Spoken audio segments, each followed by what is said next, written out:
to that. I know, like, can you hear it? Can you get jammed up?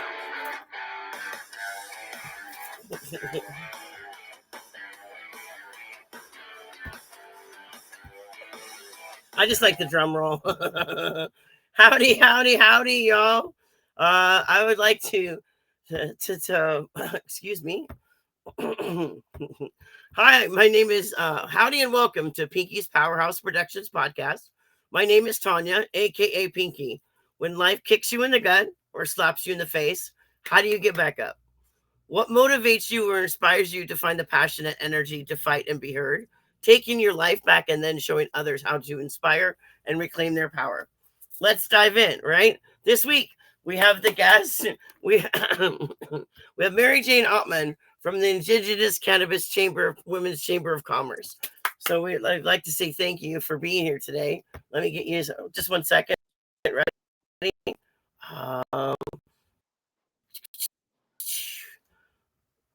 We want to go. Ready? Thank you, Mary Jane, for being here. Appreciate you today. Thanks for having me. So I am honored that you have so many stories, I'm sure, to share, because not only you're a mom, a business owner, and a badass in the marijuana industry. So tell us a little bit about yourself and how you got to this amazing point of who you are today. Every time I talk about this journey, which feels like it's been, many decades, but it's actually been like as a formal career where I've been fully dedicated to this work in 2019. But prior to that, my motivation and inspiration was my grandma. My grandparents went to federal prison when I was in elementary school in the 80s. Not going to just like completely put my age on the streets, but my grandma was my biggest motivator. And a big part of that was because I realized that she comes from a generation that still carries so much negative stigma over this, yet they'll have a lot of respect for it. So we're in this like kind of pivotal point of, how can we educate and find a new way of creating access for all of our generation of our relatives that they're still afraid. They're afraid to carry it. They're afraid to go to the dispensaries to buy it. And even a large part of them, they don't even know they can go to a dispo. So my granny, Alice Jeannie Warden, is my big inspiration. And she let me put her on the cover of THC Magazine, which is the magazine that I founded in 2020 to kind of, close that gap, bring about stories of healing, economic success, health development, research, all things tribal hemp and cannabis. Put her on the cover, and it's just been onward and upward since then. Little bumps, along the way, but it's been a magnificent journey. Yeah. Right? Educate people on this plant. That's the most important, and take the stigma away. Yeah, that's really where I feel like my superpower is, in sharing the stories of healing and really the success stories of how tribes are embracing the economic development side of it as well. And education is really where I think the whole industry should be having a foot in that lane, at least for the next 20 years. I mean, there was an 80 plus year negative stigma campaign and propaganda against the plant. So it's going to take an equal amount of time to really normalize that this is good healing medicine. Recommend marijuana as a base medicine for anything compared to what you can get from a doctor as a prescription or that's made in a lab, because it's so natural and it's immediate. Yeah, there's definitely a lot of education down the road. And I think that one of the other important areas that, being a mom, I always think about is the education towards our young people, the brain development research that still needs to happen.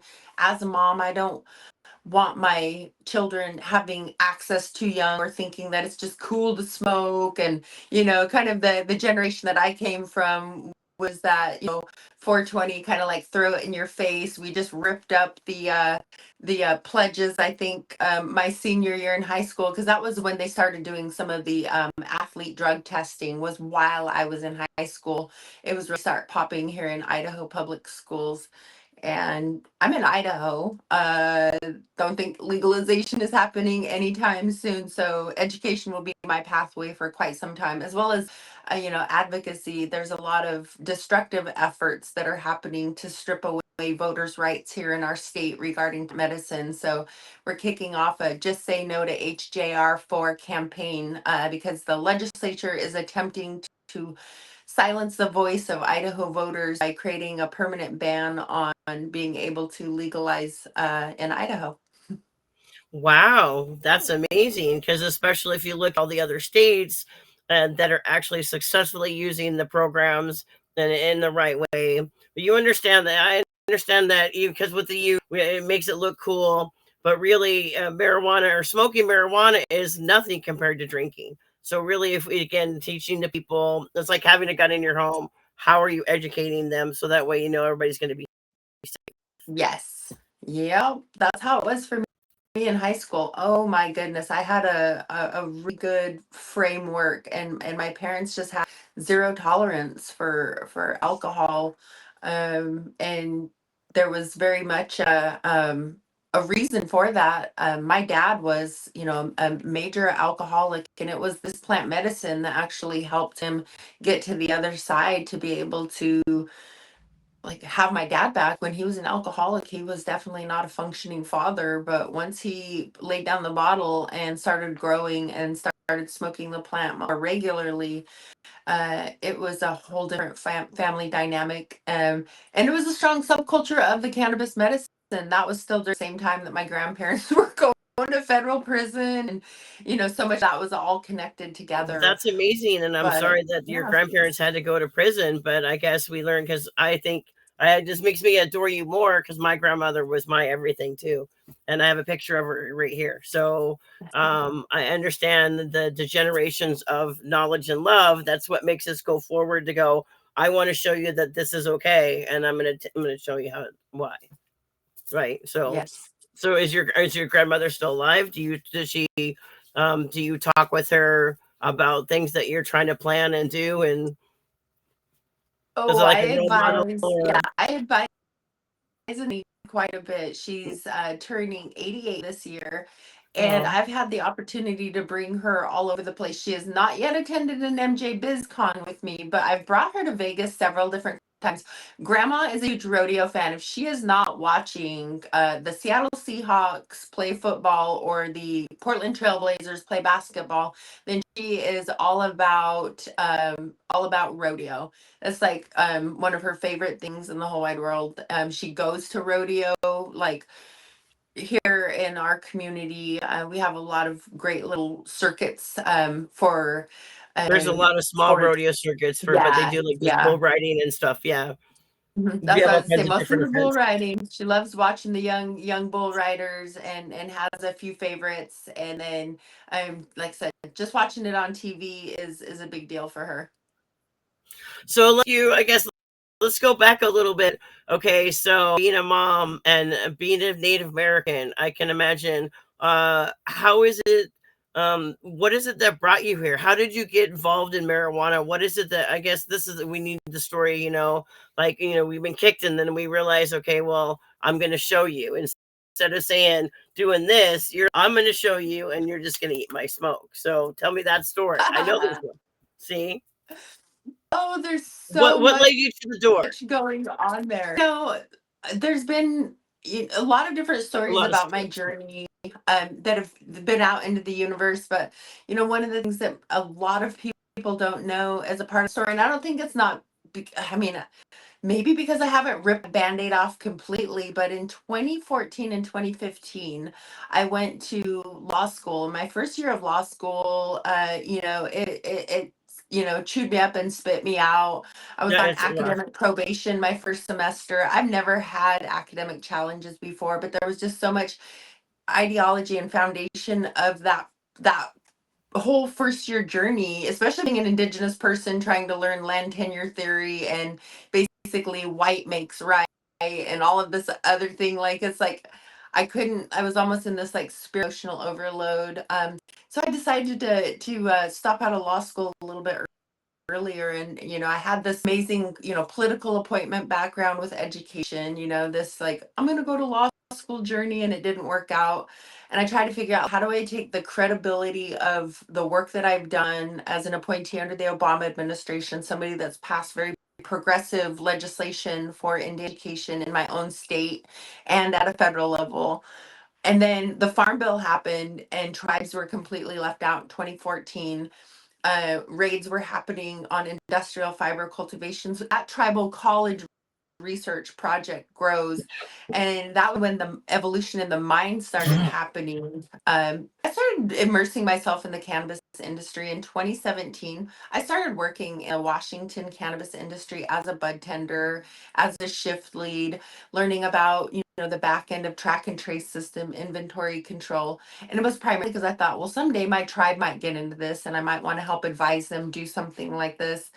But as I was immersed into the legal cannabis industry, I realized that the I and BIPOC, as far as like advocacy, was really, really silent. And um, allies, partners, collaborators, co-conspirators, they needed stronger voice and infrastructure from tribes and coalitions of tribal communities and plant touching folks and medical refugees and like everything that is encapsulated into a community, um, that there was room for it. And so I started the Indigenous Cannabis Coalition, and that's how we published Tribe Cannabis Magazine for that education in 2020.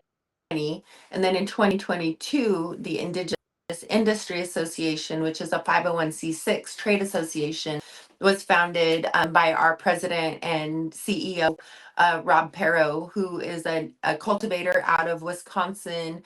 He owns the brand Candigenous, and he was just out there just kind of searching around, trying to, a community to be a part of. And I featured him in THC Magazine, reached out to share his story. And I think that what we really merged together, in addition to being like birthday twins, like pipes swimming upstream backwards, born on the same day. We found this out like while we were planning an event, just kind of like, let's kind of like try to avoid this date. And it was like, why that date? Oh, that's my birthday too. So we have really, I think, found the synergy between like my role in education, advocacy, policy, and him coming very rooted from a strong business background, global connectivity, brand building, and how we could just kind of create a joint superpower, if you will, to take our tribal community voices to the next level and amplify our business opportunities. It's just been, Tanya, it's been crazy, crazy exciting and scary and emotional and hard. It's not easy, because there are a lot of tribes that still have community members who are deeply entrenched in the war on drugs, reefer madness carryover mentality. And I so don't know why people don't education. understand that Reefer Madness was actually, it was supposed to be a pun movie. Like I laugh at it watching it, but everybody takes it seriously. Like, so I think so. I have to say I admire you because see, this is the stories. Like you just saw an opportunity and there was a pair of shoes and you jumped in and you started running. Like, woo! I mean, that's how everybody grabs it. You grab the baton and you want to speak for people that haven't found their voice yet. So again, thank you, ma'am, Thank for stepping up and you. doing such a thing. So, that's important. And then again, to me, my favorite thing is see one, do one, teach one, lead one. You're doing, you do everything you can do. But now that I want to do the teach one and the lead one, so that way we can go, what are we doing for the next generation, so that maybe they can be even smarter than us or more self-sustainable. Oh yeah, that's really where I come from with this, and it's so, oh, it is so inspiring and empowering to be able to be at the conferences, the national convenings, and to be alongside so many relatives and even other young people. We had that we brought on, Mean, and she's been doing some work for the ICIA, just some like back, policy work, but just knowing that she's learning so much about the role of, even the work that I do, that I'm like at our DC Policy Summit, going to be our next director, a future director. And that's really what I want to start working on, is that legacy planning and finding ways to grow the organization so that there are many more voices saying similar things about what it means to protect tribal sovereignty and respect the rights of self-determination for each tribe to determine what's best for their own communities,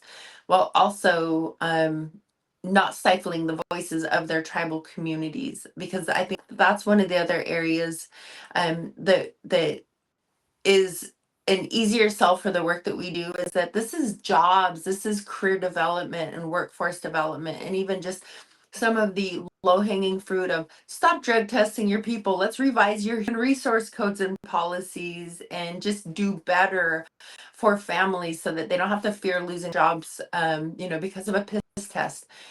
Yeah, Little things exactly. I like always that hated go those. a long way, right? Because then families have, more pride and less fear, and that just leads to, I think, just bigger things for the community at large. But I do believe it's a love medicine. I've seen it It's a healing do medicine. so many, for sure. Well, just like you obviously, and you didn't know this, but let me put it into words for you. Besides being a trailblazer and a badass, that obviously you're starting a mentorship program, your internship, so that way you're basically holding generation's hands and giving them the tools, and then you can pass the book on to them and just go rah rah, right? So That's the plan. you're investing in many ways.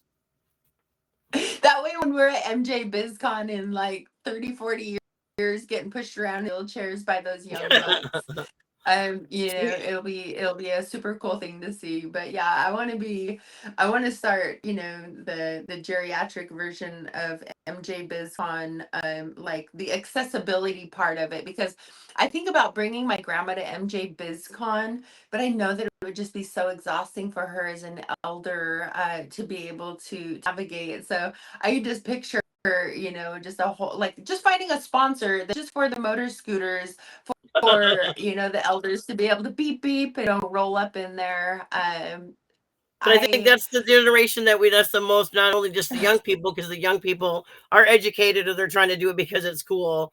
Yes.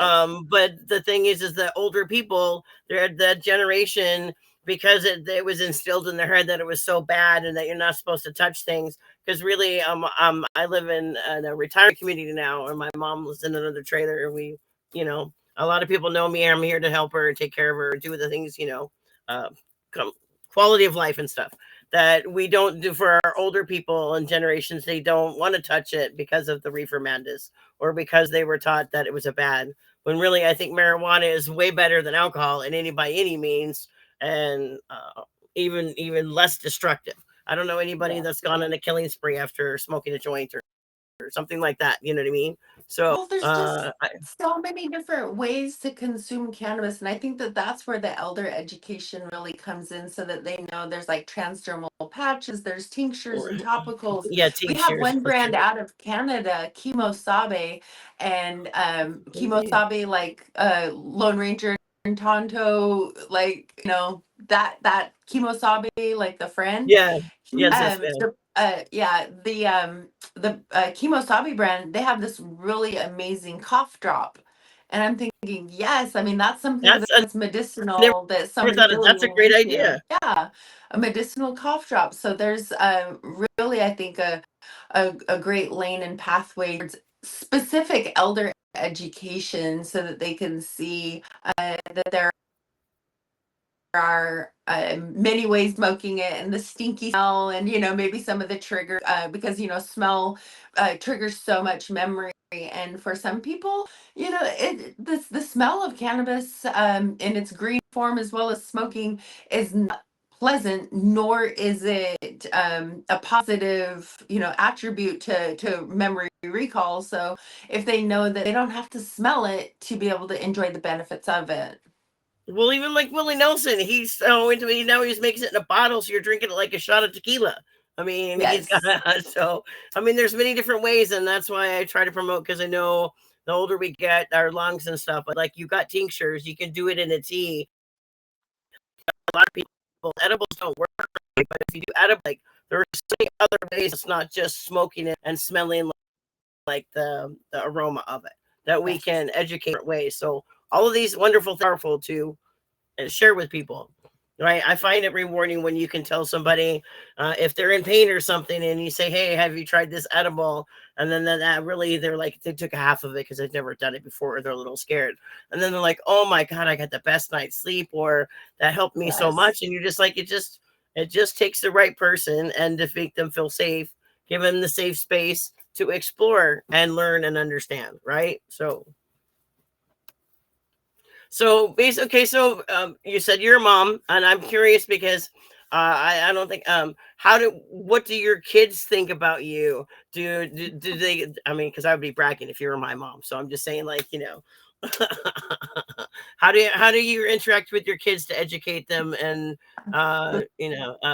with what you're doing, and do they understand? Are they old enough to understand?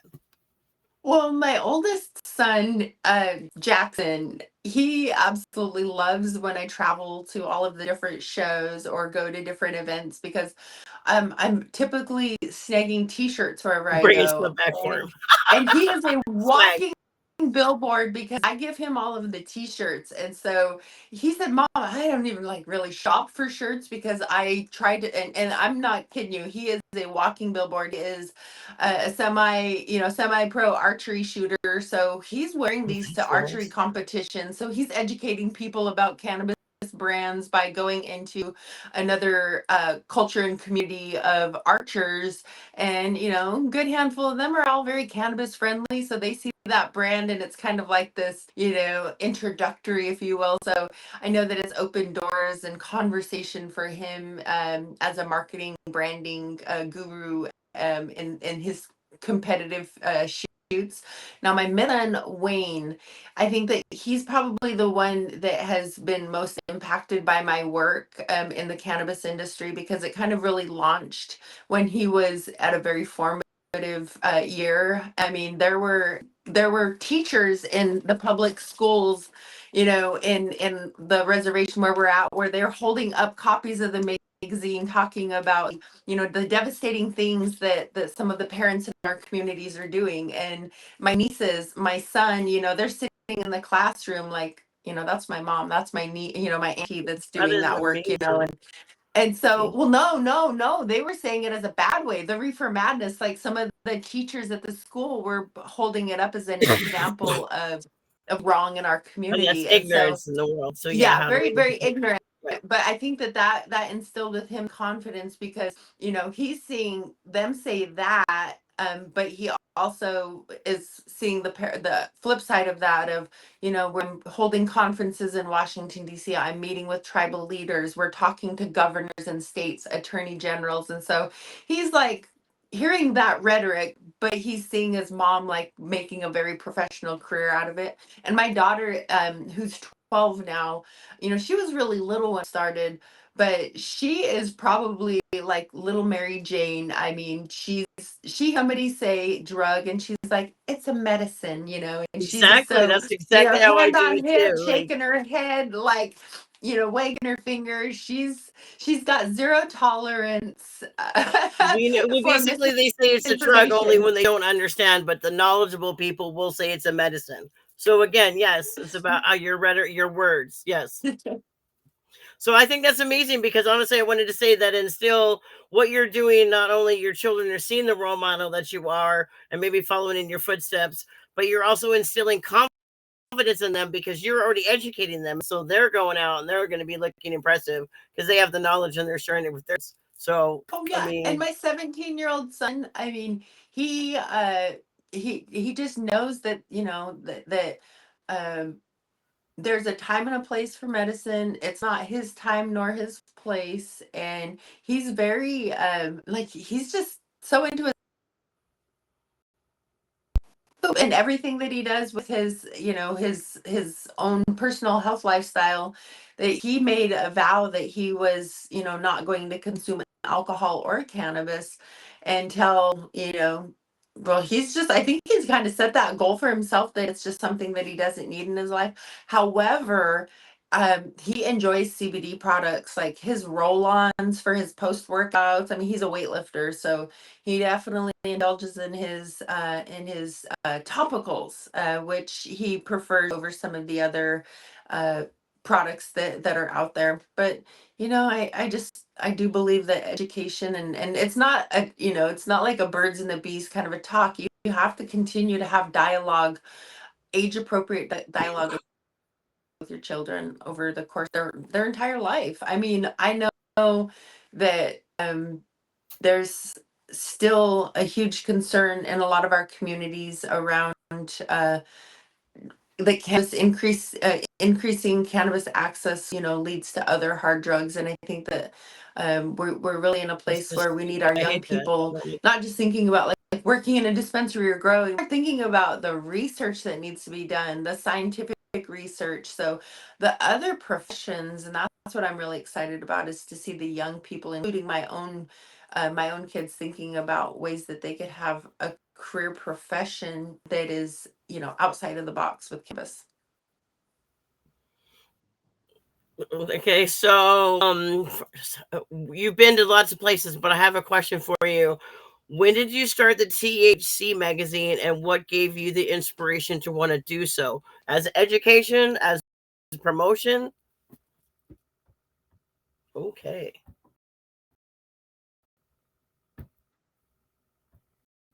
No. Oh Whoops. no, I'm not sure what happened. Yeah, it's like you disappeared, but it's all good. All right. See, we're live and it doesn't matter. We're raw. So it's all good. Thanks for coming back so quickly. All right. So okay, the question that I had is I'm in awe of you because I'm learning so much more about you. And it just makes me just like, wow, you are such a badass.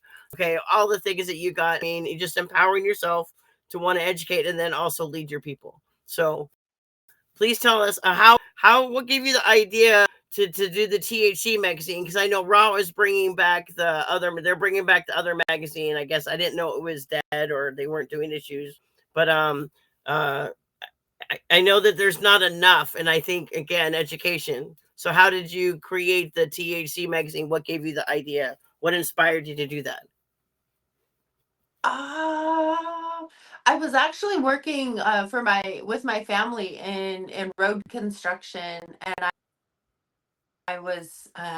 happened to have a piece of paper, and I had worked in cannabis dispensaries, as I mentioned, in Washington State. And it was during that kind of exploration I started trying to determine which tribes were in the industry, what brands were out there.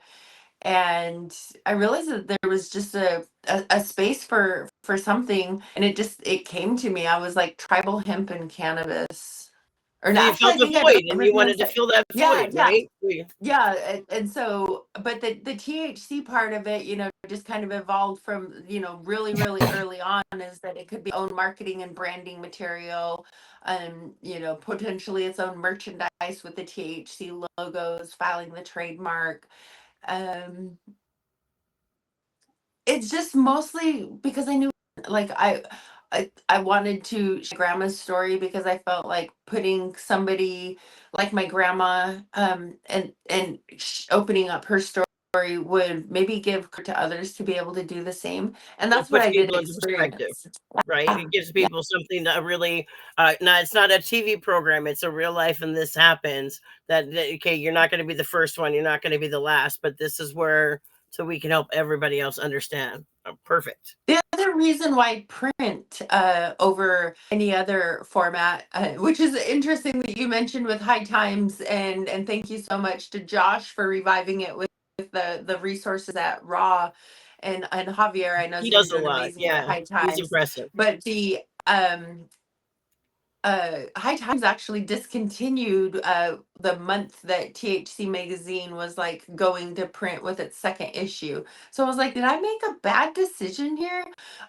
But I also realized that print was intentional, because the tribal communities just have such a gap in education and getting that information, that I wanted the magazine, which, I mean, you you know, 5 years, very relevant to pick up a It's still hard copy of thriving. the magazine and Yes. flip through it. And the hand over hand read rate in our reservations was really good for this distribution. But it was mostly just to give a tangible, like physical, I'll see here, story, and showcase or reference a tribe that was doing something. Or what we did on the second issue was to start to bring about where tribal hemp and cannabis was happening. So I worked with a very globally renowned educator that does the Tribal Nations Map series, Aaron Carpella, and to create the tribal dispensary and farm map. And so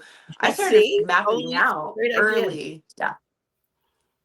Oh, that's I amazing. Oh, wanted that's to a great know idea. who, what, where, when, how, and why, and all of those questions. All things tribal hemp and cannabis is kind of what I started saying because of the THC, the play off of that acronym. But it really was rooted in education. And Pinky, I can tell you for sure that the people that pick it up, I mean, I've seen people cry over some of these stories, like Cannabis Kid Success, where we had a mom share vulnerably the first time she's ever shared this story about how she had to move from Nevada to Oregon and drive hours in the middle of the night to get her daughter medical cannabis, and Bex of her daughter, under the Western medical model. And so she took, the sovereignty of her daughter's healthcare into a different community's hands.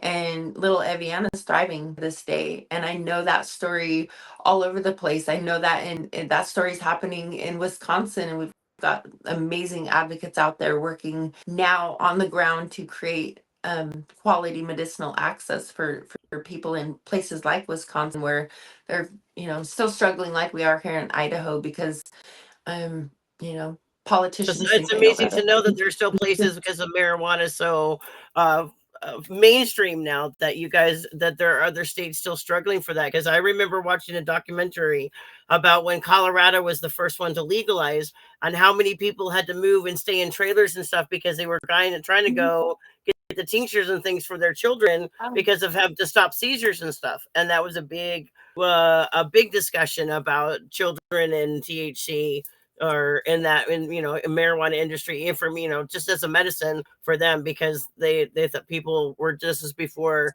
other states jumped in and legalized it or made it medically. You can get a recommendation and stuff by a doctor to get that and use it as a medicine.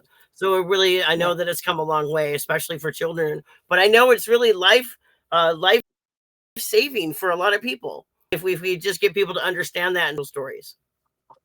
Yes, within the work that I do with the Indigenous Cannabis Industry Association, we have several different partnerships, some that are assessing environmental impacts with cannabis cultivation in specific states, and other research projects like what we're doing with what we anticipate, of course, show us the money. We're waiting for some of that federal money to drop down on clinical efficacy of cannabis, so that we can do research projects with our partners out at Roswell Cancer Research Institute and their Indigenous Cannabis Research Department. Because that's really what we're going to need. Most of the time when research is done, they have very little to no sampling of Indigenous communities, and so we typically get left out of the sample population. So we want to create whole research projects that are almost inclusive wholly of a research sample of Indigenous community members, whether that be participatory research, or we work in partnership with our tribal healthcare facilities, especially in those communities where they're leaning into this as medicine, like the Puyallup tribe. They're doing opioid research, they're doing cancer research, they're doing pain clinic research, and they're publishing this, in the National Institute of Health. That's really what we need, is more tribes investing into the efficacy of cannabis, because we can't wait for the federal government to throw us a couple bones to do research, because, and as I mentioned, and the trickle down of that, it might not even be pertinent to our community if we're not involved nor consulted. Well, the thing is for me is, again, my biggest thing is knowing that I know marijuana is a medicine, and especially for cancer patients or for cancer things, because like with HIV and cancer, we should already have a cure. But I know for medicine purposes, no matter what, those help for those demographics of people, and how to make sure that they are still having access to that, because even for your daily life, to take away, to be able, like, wake and bake is my favorite time of the day, like you know, getting through the day or whatever it is that you need to do, but putting a smile on your face, and then nothing's going to stop you. So again, that's, I Yes. think it's so important to share with people how important this medicine is, and that it is, it's healing, it's healing properties. Oh, there is no place where I will not do education. I was actually recently at a large national tribal gathering, and everybody convened to the bar. And so I'm at this table where everybody's You can got their bullshit while you're in the line. cocktails. And I go over to the bar and I get a glass of ice water in it, and I go back to the table and I reach into my pocket and I'm getting out my 50 milligram packet of lemonade, Bixen, and I'm dumping it in and I'm stirring it. And I know it looked kind of nefarious maybe for a couple of people, but they started asking questions. And so the packet makes its way around about 50 people at the table, and it lands back at another lady who leans in and says, I flew in here from California and I was to come with my gummies. And so I haven't been sleeping very well. And so, I mean, she was, in probably mid 60s. And I thought, oh, that's just so sad. She's afraid to fly with gummies. And here I am rolling up with, my vape cart pen. I've got my flower. I've got pre-rolled joints. Exactly. I have, I have some of those chemo sabi lozenges, and she was too afraid to fly with just a few gummies. But I got it all mixed up, and then I had some other products with me, and so I was able to just share some with her. But we started having a great conversation specifically about stacking, because she says, I just do all my gummies and they help me sleep, but during the daytime, I don't like to do the gummies because it makes me tired. And so I was like, do you ever try any tinctures? Asked her specifically about if she has any health compromises as to why she wouldn't be able to actually have a couple of puffs. I started talking to her about time onset, that, when you smoke a joint and you take a puff, you feel it right away, but that high is not going to last as long as if you took a puff and then maybe.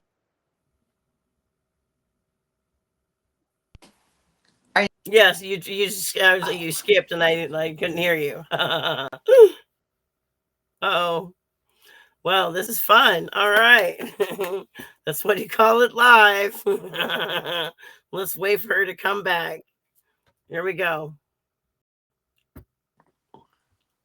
I am Okay, back. third time's the charm. Third time's the charm. Yes, the Black Friday holiday rage in my community. I think we have everybody sucking up the bandwidth on the phone line. I'm But no, sorry what I about was that. going to Yeah, say, it's that like, was it's got just, to be your yeah. technology. It's got to be your connection. No, I'm sorry about that. Yeah. rural res problems. But yeah, no, just education with people about about the different types of things that they can do to help them get through their day, where like for me, I know I can't smoke a joint too early in the day. It makes me very sleepy, but I can smoke maybe a dab, and that doesn't make me sleepy. It actually provides more energy. So everybody's That's what I different. see. Yeah. I I have ADHD, and I love it to smoke it because it helps keep me, because I know my personality scares the hell out of a lot of people. Because I can be explosive. So I try to be like, centered, but it's not easy. I'm easily excited. So, I yeah. mean, I just trying to share with people, they're like, oh God, please go smoke. Like, No, no. My RPMs run very high as well, and a lot of my family members say you need to stop talking about the cannabis so much and start smoking more of it and just chill out. I love it. Okay, I just want to share with you. I love the fact that your son wears all the shirts for the swag. Because the same thing for me, for my mom, when I go to a rodeo, I'm always bringing her a shirt. So I'm always taking pictures and so sharing them on social media, because she's my model for all the rodeos that I go to, and Oh, bring I back a love shirt it. for her. So see, I'm just saying it was similar paths, and that how we're Well, we're not inspiring gonna have the next people. Yeah, we're gonna have some fun activations as well during MJBIZCON at the Indigenous Cannabis Village, which is like, a really historic takeover and first time ever. We're gonna have a veteran style grand entry to be able to activate the village with tribal cannabis brands from east to west coast, north to south. We've got tribes coming in from New York, Minnesota, California, See, Washington I'm State. excited.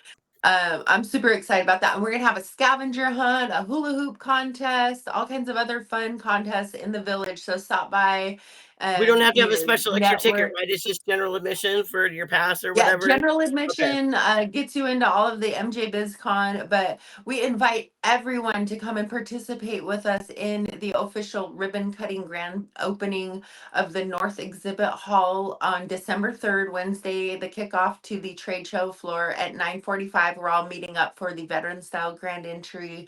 We'll have drum dancers. It's going to be a great event I'm and gonna have to be there. some fun after parties. I know it's going to be just like crazy overload for folks. But if you're just looking for new fun things to be able to do while you're at MJBizCon, new is the Indigenous Cannabis Village this year. So Well, congratulations. I'm bringing a special partner in crime with me this year. I'm bringing my mom because there was one thing that I've always wanted to do that I've never had the chance to do. And I thought, well, if I bring my mom, she can do it because she is a master networker. But I wanted to make some sort of a touch point with THC Magazine and all of the booths and all of the different exhibit halls. And so she's going to go and map it out and she's going to be able to stop and make a connection in as many booths as we can, in as many exhibit halls as we can. Because THC Magazine is going to be making a big comeback in the years to come. And I'm really excited to just keep finding stories of awesome people, including, like our homegirl, Holly Butler over at Dog Days podcast. The visionary work of what happened with the Indigenous Women Cannabis Chamber of Commerce. I just feel like, I mean, I'm inspired by all of the women that are foundational in the creation of that work because it shows that this industry and this heavy lift that we have ahead of us is so much bigger than one person. A lot of people like, lean into me in this work. I mean, it's natural. My name's Mary Jane. I'm It does, unapologetically an and I love it. ambassador about the plant.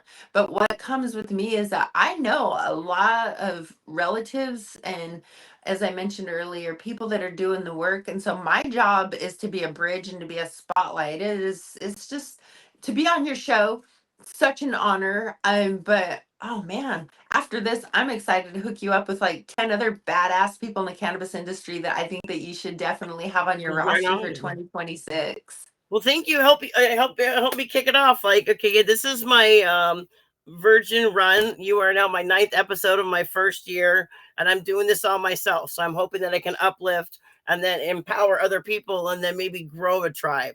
So what I was gonna say, I have a great Absolutely. idea for THC Magazine, Gay Rodeo. Hello. No, we could do a whole pride issue. We could do a whole pride issue and I mean, focus. I'm just Yeah. saying it's an untapped thing to.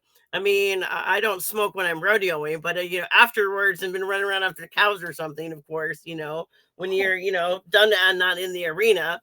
But I'm just saying, it's an important feature because not only does it have to be gay rodeo, because you said your grandma loves rodeo. You can incorporate like marijuana is medicine for all kinds of pain and pain relief in yes. different sports or whatever. You know what I I mean? know So. I know a lot of people on the rodeo circuit that really lean into cannabis as medicine. They're And you not don't have getting to smoke blackout it. drunk And after the everybody's. rodeo. Yeah. And I've actually worked in the rodeo industry, if you will. I was a bar back and I did it at a restaurant, I mean at a bar only during rodeo weekends. And I was the plug at the bar. See, that I started out as a volunteer. I was watching and I was working arena crew somewhat like I would say 30 years ago. And then I'm like, okay, I can't just sit here and watch somebody. I want to get involved in it. Now I want to get in the arena. So basically, it sounds like I'm trying to figure out sponsorship to pay the money to go play in the dirt, but now trying to be a consistent contender. Hence why I'm working on horsemanship practice so I can work on. We're actually riding a horse in Phoenix Rodeo and competing. So those, you're never too old to learn. I'm 55. I'm older, so Well, you would never know that. congratulations. You're gonna have to come up here So, and ride one of our beautiful Appaloosas, the oh my, famous well, horse I of would the be Nez honored. Perce. I feel a kindred spirit to Native Americans. I think I got to have something in my family because I'm actually from Kennewick, Washington. My parents, so I know that's close. My sister now lives Okay. in Idaho. So, Neighbors. um, so I'm just the biggest thing for me about especially with veterans, is the biggest group of people that don't get the respect they deserve, and especially using marijuana as a health thing for them. If we could give them a joint, then and give them a community in a sense, then maybe we could tone down the numbers of self-inflictions for suicides and such. How can we save these people? Because everybody is worth saving. Absolutely. I've seen the recovery myself, like miraculous recoveries. And I know that the plant and several of those miraculous recovery stories were involved. So I believe in the power of prayer, and I do know that the people deserve truth. And when I talk about sovereignty, it's not necessarily about tribal sovereignty. A lot of the conversation I've Humanity. seen people have is, yeah, it's more of it's about personal sovereignty and people giving themselves permission to heal with the plant, not even about legal, illegal, whether or not, because that's, I mean, clearly it's If we manifested and make it concocted and it safer and more changes. mentally, Yes. so that if somebody would actually could reach out to the medicine and not be afraid of it and accept it, if we could do that, that's my goal, to help people understand that it's not a target, it's not negative, it is something beautiful if you on it and learn. Yes.